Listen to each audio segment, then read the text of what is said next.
तो जैसे कि हम लोगों ने अभी ऑर्गेनिक रिएक्शन मैकेनिज्म वाला जो टॉपिक है उसमें दो चीज़ें पढ़ ली हैं। सबसे पहला तो न्यूक्लियोफिलिसिटी के बारे में पढ़ा। न्यूक्लियोफिलिसिटी और कुछ नहीं बल्कि जो तुम लोगों ने पुराने गुजरे ज़माने में एसिडिटी और बेसिसिटी के कॉन्सेप्ट्स पढ़े थे उसी के वाया समझने लायक वाला टॉपिक था। फिर हम लोगों ने आज की क्लास में अभी जस्ट लिविंग ग्रुप एबिलिटी क्या होती है किसी भी रिएक्शन के दौरान उस पर कमेंट किया। तो अभी हम लोगों को बेसिकली टाइप्स ऑफ रिएक्शंस में आगे बढ़ना है।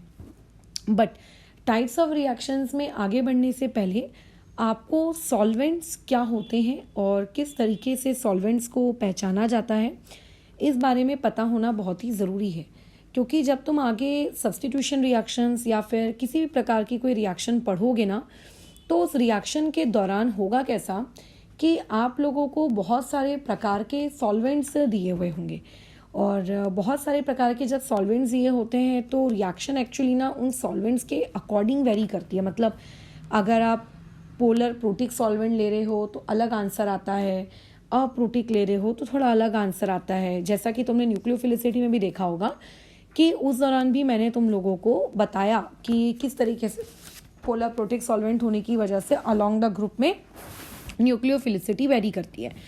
इसीलिए सॉल्वेंट्स का ज्ञान होना देखो बहुत ही ज़रूरी है।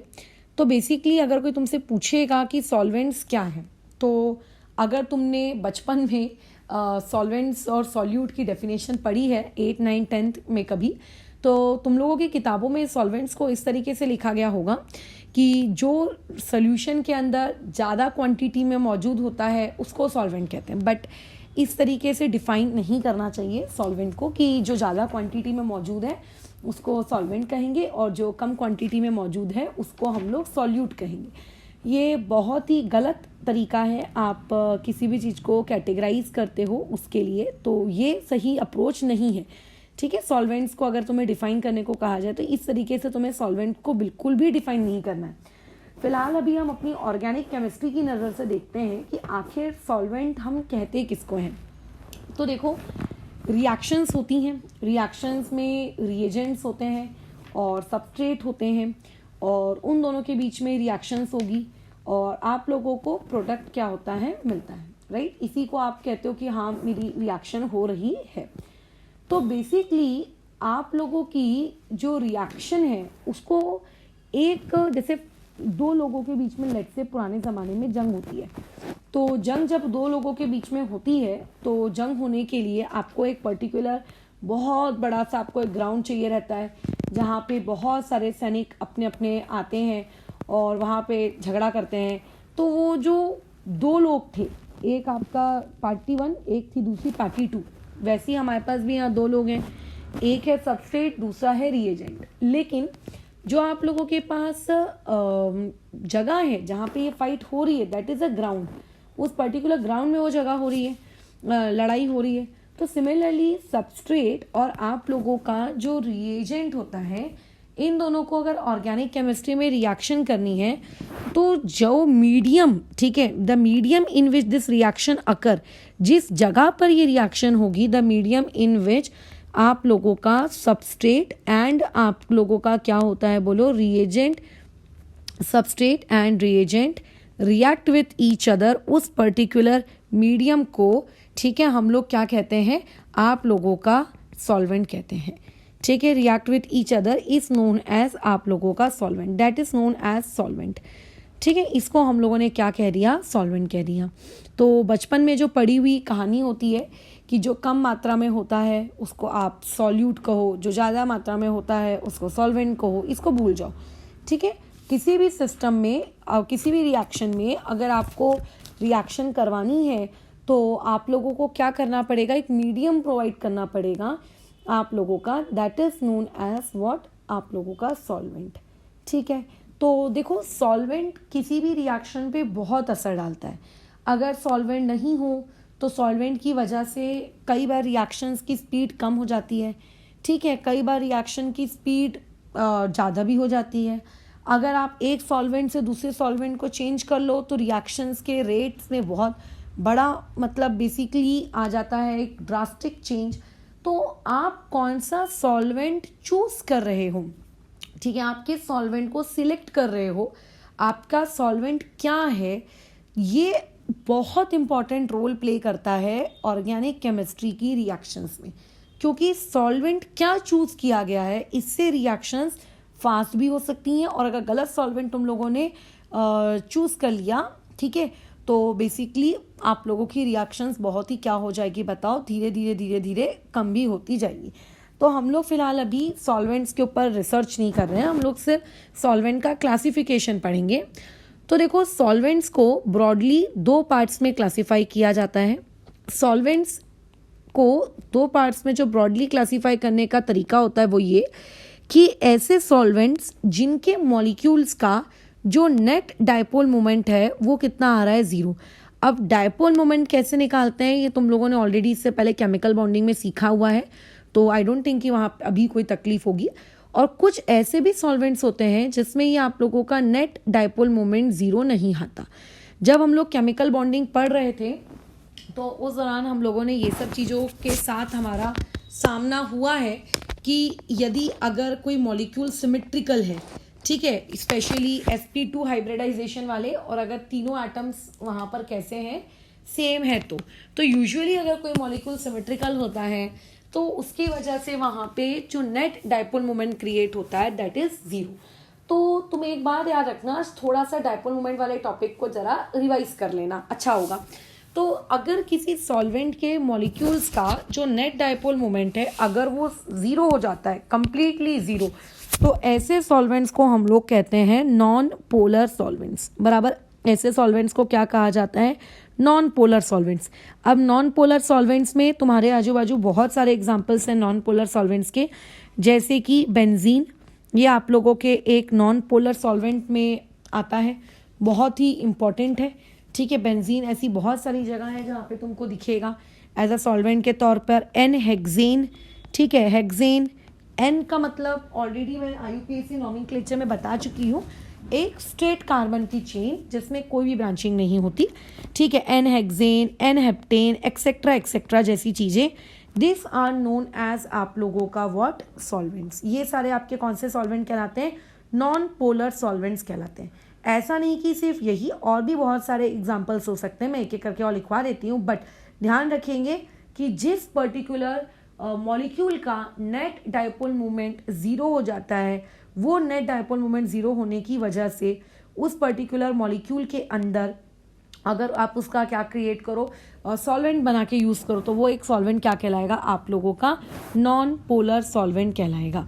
तो नॉन पोलर सॉल्वेंट क्या होगा, जिसमें नेट डायपोल मोमेंट आप लोगों का कितना हो जाए, 0 हो जाए, उसको हम लोग क्या कहते हैं, आप लोगों का नॉन पोलर सॉल्वेंट्स कहते हैं। बट अभी ऐसा भी तो होता है कि कभी डायपोल मोमेंट नेट वाला 0 ना हो, ठीक है, नेट डायपोल मोमेंट आप लोगों का 0 ही ना हो, फिर बताओ, अगर नेट डायपोल मोमेंट 0 नहीं होता है तो ऐसे केस में आप लोगों के सॉल्वेंट्स को अगेन हम लोग दो पार्ट्स में क्लासिफाई करते हैं।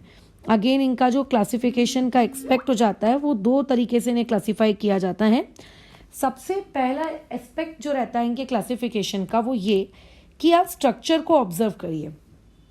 अगर आप ये देखते हैं कि आपके सॉल्वेंट के पास नेट डायपोल मोमेंट तो है बट उसके पर्टिकुलर मॉलिक्यूल में देयर इज एसिडिक हाइड्रोजन। अब एसिडिक हाइड्रोजन क्या होता है, जिस दिन मैंने तुम लोगों को न्यूक्लियोफिलिसिटी पढ़ाई थी उस दिन मैंने एसिडिक हाइड्रोजन के ऊपर एक छोटा सा प्रवचन भी दिया था कि अगर कोई हाइड्रोजन फॉन से कनेक्टेड हो तो आप उसको क्या कहोगे, एसिडिक हाइड्रोजन कहोगे।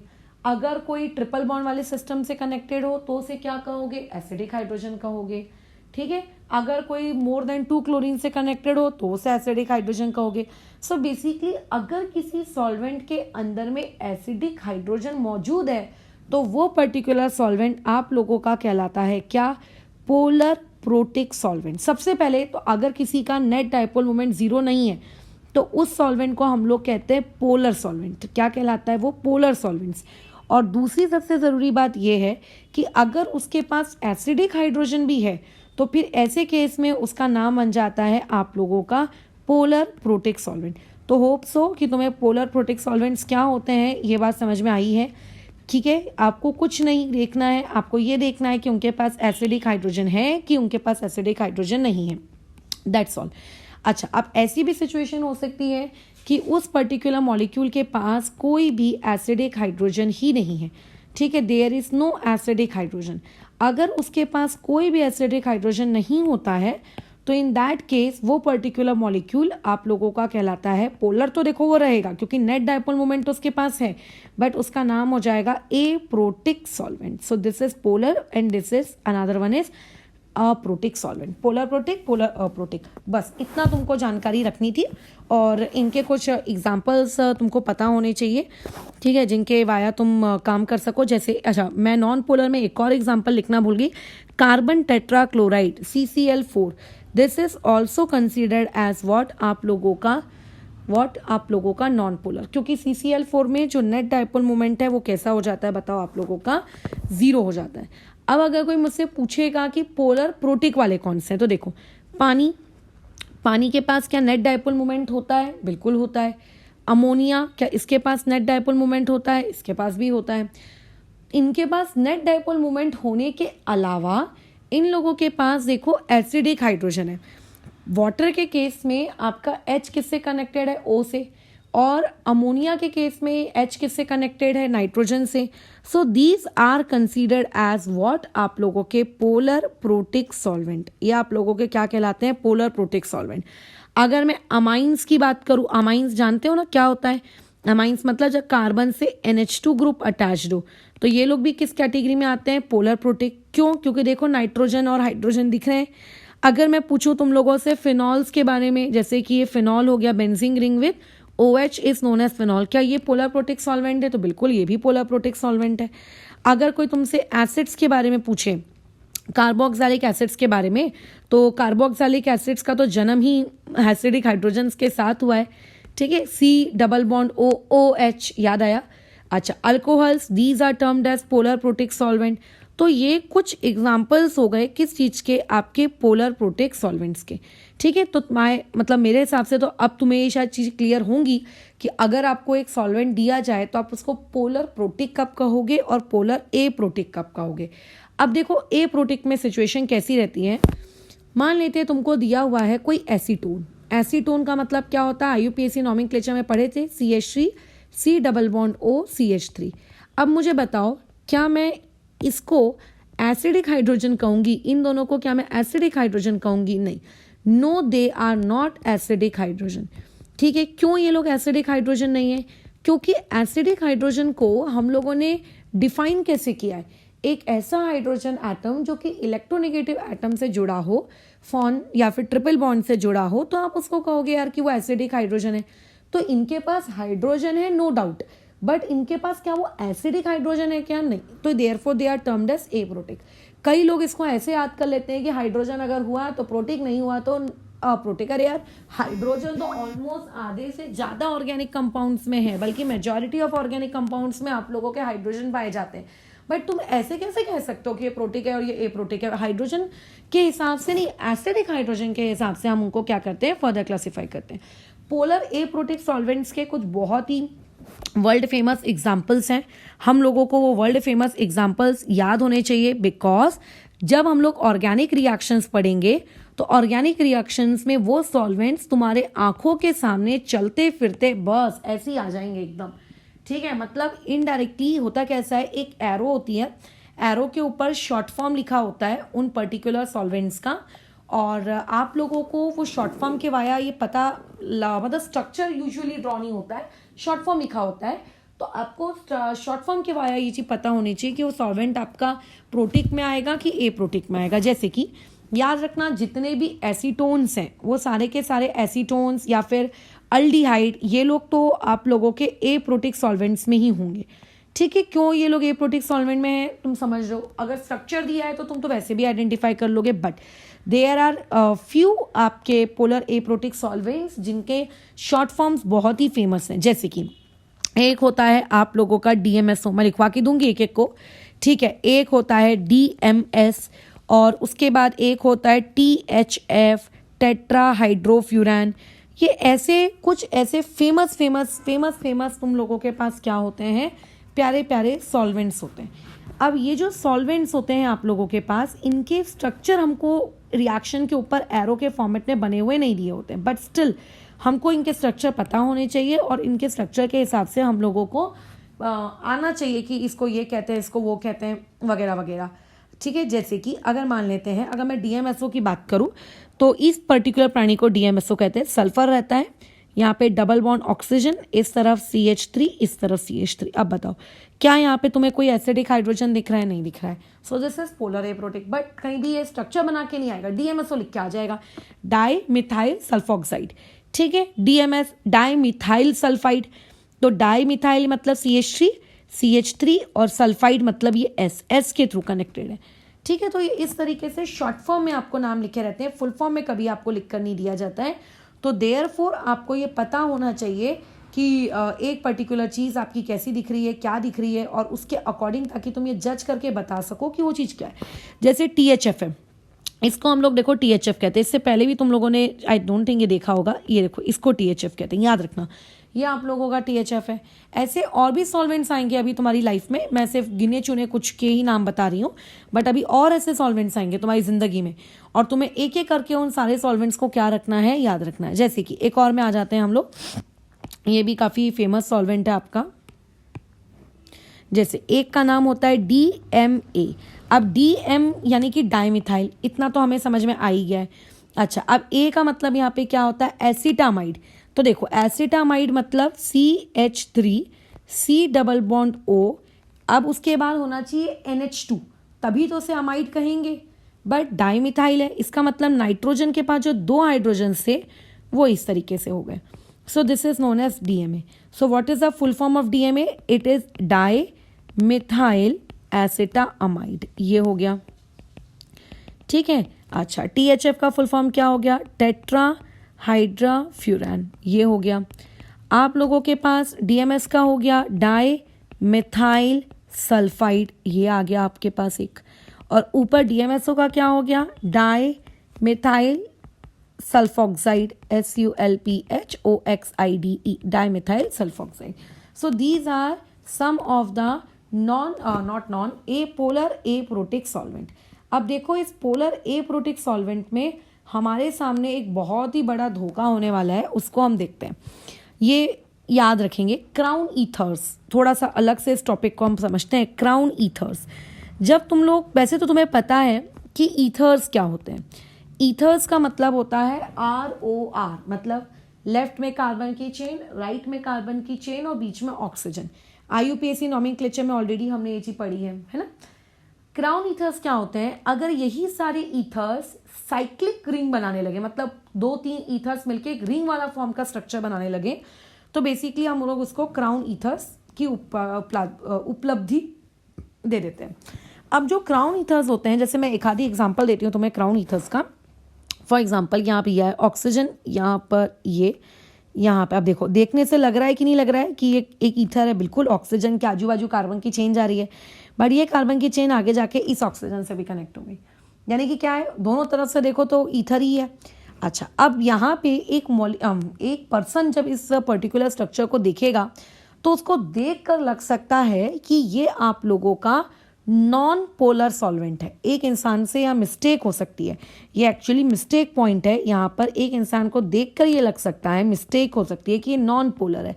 उसे लगता है कि मॉलिक्यूल सिमेट्रिकल है तो नेट डायपोल मूवमेंट होना चाहिए 0, ये मिस्टेक है, ध्यान रखना। बट रियलिटी में आप लोगों का ये जो पर्टिकुलर सॉल्वेंट होता है क्राउन ईथर, इसको जो भी है ये, इसका नाम करना हम आगे सीखेंगे, ये पोलर एप्रोटिक है।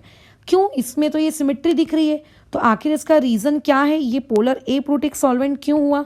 तो इसका बहुत ही सिंपल सा रीज़न है कि रियलिटी में जब मैं इस पर्टिकुलर ईथर का स्ट्रक्चर ड्रॉ करने जाती हूँ तो ये स्ट्रक्चर जिस तरीके का तुमको मैंने ड्रॉ करके दिया है ना, ये ऐसा नहीं दिखता है, ये इस तरीके से कुछ बोट फॉर्म का दिखता है।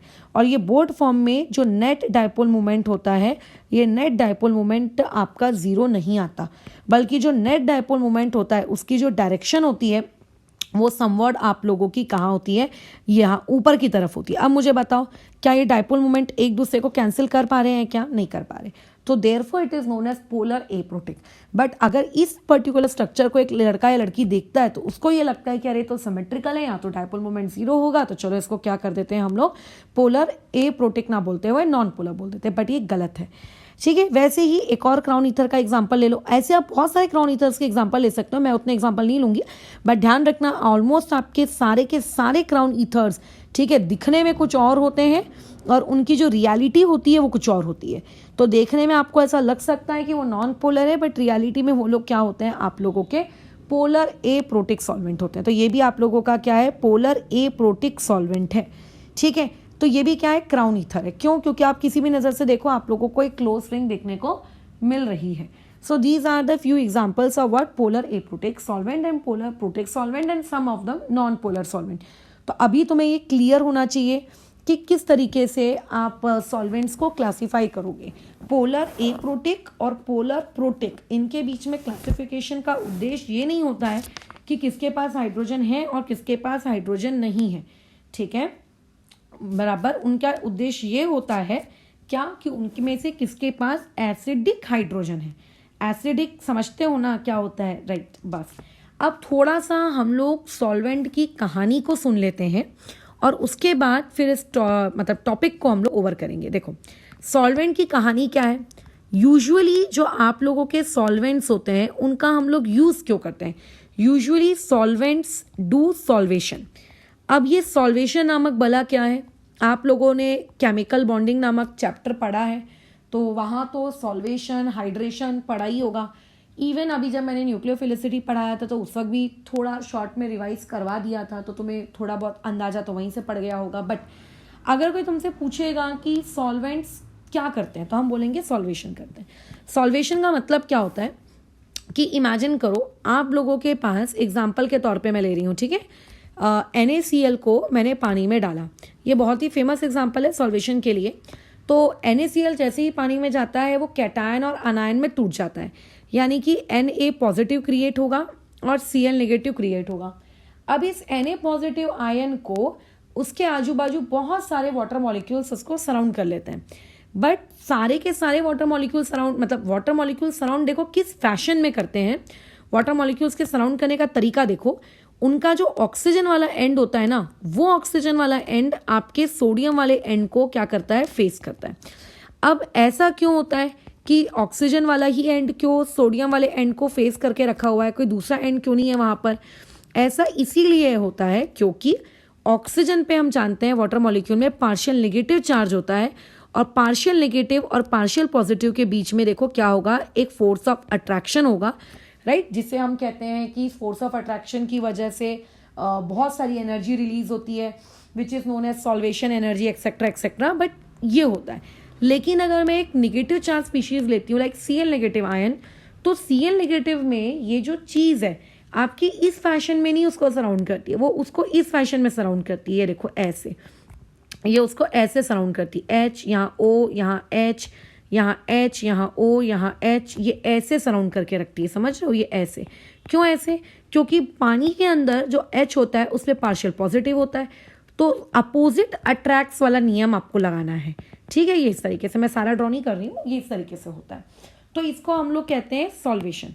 तो बेसिकली होता ये है कि जब भी आप पोलर प्रोटिक सॉल्वेंट लेते हो, ठीक है, जब भी आप पोलर प्रोटिक सॉल्वेंट लेते हो, तो ऐसे में इन पोलर प्रोटिक सॉल्वेंट आप लोगों के पास जो कैटायन होता है, मैं C+ लिखूंगी तो फीलिंग आ जाएगी कि कार्बो कैटायन लिखना चाह रही हूँ। आपका जो क्या लिखा था मैंने, कैटायन होता है और जो आपका अनायन होता है, दोनों का सॉल्वेशन होता है, बोथ अंडरगो सॉल्वेशन, ठीक है, दोनों सॉल्वेशन करते हैं। अब सॉल्वेशन होने की वजह से दोनों को सॉल्वेंट जकड़ के रख रहा है, वो उतने बेटर तरीके से अटैक नहीं कर पाते हैं। ये सब हमने न्यूक्लियोफिलिसिटी में पढ़ लिया था। परंतु अगर मानकर चलो कि मैं ले लेती हूँ पोलर एप्रोटिक सॉल्वेंट, कोई एक आधी पोलर एप्रोटिक सॉल्वेंट का हम लोगों को एग्जाम्पल कंसिडर करना पड़ेगा, और उस एग्जाम्पल के वाया इस चीज़ को हम लोग आगे समझेंगे। तो चलो एक काम करते हैं, पोलर एप्रोटिक सॉल्वेंट का एग्जाम्पल ले लेते हैं एसीटोन। एसीटोन का मतलब होता है CH3 C double bond O और CH3। अब मैंने लिया Na पॉजिटिव। अब Na पॉजिटिव को सराउंड करने का काम किसका है? ऑब्वियसली निगेटिव चार्ज स्पीशीज का। तो ये चीज़ देखो कुछ ऐसी दिखेगी, ऑक्सीजन डबल बॉन्ड, कार्बन इधर इधर, मैं पूरा ड्रॉ नहीं कर रही हूँ, वो जो क्या कहते हैं कार्बन की मैं जो ऐसी दो पूछे बना रही हूँ वहाँ पे CH3 लटक रहे हैं। ये इस तरीके से क्या होगा, आप लोगों का जो Na+ है उस Na+ को बहुत सारे आप लोगों के मॉलिक्यूल्स इस तरीके से इस फैशन में आके क्या कर लेंगे, सराउंड करके रख लेंगे। इससे फ़ायदा क्या होगा कि ऑक्सीजन के ऊपर पार्शियल नेगेटिव होता है और आपने जो कैटायन लिया है उससे पार्शियल पॉजिटिव है, तो इन दोनों के बीच में एक अच्छा खासा स्ट्रॉन्ग फोर्स ऑफ अट्रैक्शन क्या करेगा, एक्ट करेगा। समझ लो, इस तरीके से होगा। तो हमने ये कहा कि हमारे कैटायन का सॉल्वेशन हो गया, हमारे कैटायन का सॉल्वेशन हो गया। लेकिन अगर मैं यहाँ पे Na+ के बदले में लेट से मैं Cl- अगर लेती, तो Cl- को सॉल्वेट करने का काम किसका होता? Cl- को सॉल्वेट करने का काम होता इस कार्बन के ऊपर जो पार्शियल पॉजिटिव चार्ज है ना, इसका होता। ये कर रहा होता Cl- को क्या कहते हैं आप लोगों का, सॉल्वेट। ठीक है, लेकिन अब होता कैसा है कि ये जो कार्बन का जो ये पार्शियल पॉजिटिव है ये दो CH3 के बीच में है। ठीक है, ये दो CH3 के बीच में है, ये दो CH3 के कहाँ है, बीच में है ये घुसा हुआ।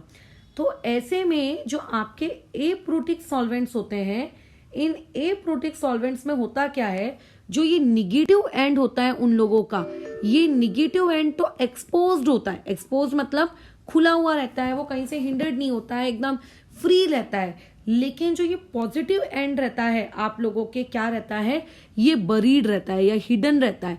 ठीक है, देखो ना दो CH3 के बीच में छुपा हुआ है। तो यानी कि ये as compared to negative charge, positive pole आप लोगों का मॉलिक्यूल में उतना ज्यादा एक्सपोज नहीं है। ठीक है, तो ऐसे केस में क्या होता है, Cl- को जब सॉल्वेट करने की बारी आती है तो आप लोगों का ये जो क्या कहते हैं कार्बन का पार्शियल पॉजिटिव है, ये उतने अच्छे तरीके से सॉल्वेट नहीं कर पाता। अगर C के आजू बाजू के मॉलिक्यूल्स जो हैं अगर वो बल्की होंगे, ठीक है, अगर C के आजू बाजू के मॉलिक्यूल्स बल्की होंगे तो हो सकता है कि यहाँ पे जो ये सॉल्वेशन है ये सॉल्वेशन हो ही ना। या तो यहाँ पे अनायंस के केस में या तो नो सॉल्वेशन होता है या तो बहुत ही वीकली वो लोग सॉल्वेट होते हैं। ये केस चलता है आप लोगों के पोलर एप्रोटिक सॉल्वेंट में। तो जब हम लोग पोलर प्रोटिक सॉल्वेंट्स का इस्तेमाल करते हैं तो कैटायंस अनायंस दोनों सॉल्वेट होते हैं। बट मैं अगर पोलर एप्रोटिक सॉल्वेंट्स की बात करती हूँ तो पोलर एप्रोटिक सॉल्वेंट्स आप लोगों के सिर्फ और सिर्फ कैटायंस को सॉल्वेट कर सकते हैं। Polar aprotic solvents only cations undergo solvation, cations undergo solvation. But आप लोगों के जो अनायंस होते हैं, ठीक है, but anions undergo solvation very little. ठीक है, उन लोगों का सॉल्वेशन क्या होता है, या तो बहुत ही क्या होता है, कम होता है, या फिर आप ये कह सकते हो या तो होता ही है और ना, क्या कह लिखो को अनायंस अंडरगो वेरी लेस और यूजुअली डोंट, और यूजुअली दे डोंट अंडरगो। ठीक है, या तो होगा ही नहीं। ये इस तरीके की बातचीत हम लोगों की होती है किसमें, आपके पोलर एप्रोटिक सॉल्वेंट्स के अंदर। बस खत्म। अब जब हम लोग आगे न्यूक्लियोफिलिक सब्स्टिट्यूशन रिएक्शन पढ़ेंगे ना, तो उस दौरान ये चीज़ हमारे लिए बहुत हेल्पफुल होगी कि वहाँ पे पोलर एप्रोटिक सॉल्वेंट हो रहा है कि पोलर प्रोटिक सॉल्वेंट हो रहा है, कि किस तरीके से वो उसके रेट को इफेक्ट कर रहा है, क्या बढ़ा रहा है, घटा रहा है। तो उस वक्त इस तरीके की सारी बातचीत तुम्हारे दिमाग में स्टोर होना। जैसे अगर तुमसे कोई पूछा है कि पोलर प्रोटिक सॉल्वेंट, तो तुम्हारे दिमाग में तुरंत आना चाहिए कि कैटायन एनायन दोनों सॉल्वेट हो गए। कोई ए प्रोटिक के बारे में पूछे तो तुम्हें ये तुरंत पता होना चाहिए कि अच्छा उसका कैटायन तो जकड़ा हुआ है, केज्ड है, बट उसका जो अनायन है वो काफ़ी हद तक फ्री है। ठीक है, तो इस चीज़ को फिर अभी हम लोग यहाँ रोकते हैं। कल की क्लास में हम लोग जो नेक्स्ट टॉपिक सीखेंगे वो कार्बोकैटायन का रीअरेंजमेंट सीखेंगे। ठीक है, यानी कि अभी कार्बोकैटायन बन गया, बनने के बाद वो किस तरीके से रीअरेंज होगा वो तुमको सिखाया जाएगा, ताकि आगे जब तुम्हें टाइप्स ऑफ रिएक्शंस में पढ़ाऊं तो टाइप्स ऑफ रिएक्शन में अगर कहीं पे भी एक लेट्स से कार्बोकैटायन बनता है तो उस दौरान आपको डायरेक्ट उसका प्रोडक्ट लिखते आना चाहिए। अदरवाइज होगा क्या तुम्हें टाइप्स ऑफ रिएक्शन भी पढ़ाया जा रहा है, उसी क्लास के दौरान तुमको कार्बोकैटायन का रीअरेंजमेंट भी सिखाया जा रहा है। तो एक ही वक्त क्योंकि तुम दो चीजें साइमल्टेनियसली सीखते हो तो दिमाग में पूरी खिचड़ी हो जाती है। इससे बेटर है कि आप कार्बोकैटायन का रीअरेंजमेंट आप पहले सीख लो, और जैसे आपको कार्बोकैटायन का रीअरेंजमेंट सीखने आ जाए आप उसके बाद फिर रिएक्शंस की तरफ मूव करो।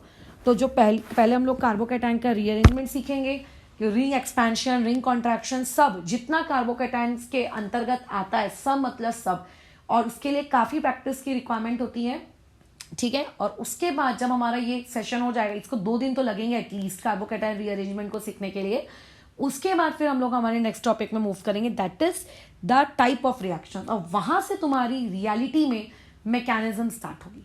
एक टॉपिक और होता है कीटो इनॉल टॉटोमेरिज्म, बट वो मैं एक्चुअली अलग से टॉपिक बना के नहीं सिखाऊंगी, वो जब रिएक्शन आएगी तो उसी दौरान बता दूंगी कि ऐसा ऐसा होता है, अलग से नहीं सिखा रही उसको मैं, अलग से उसको मैं जब आइसोमेरिज्म पढ़ाऊंगी एक अलग से चैप्टर तब सिखाऊंगी।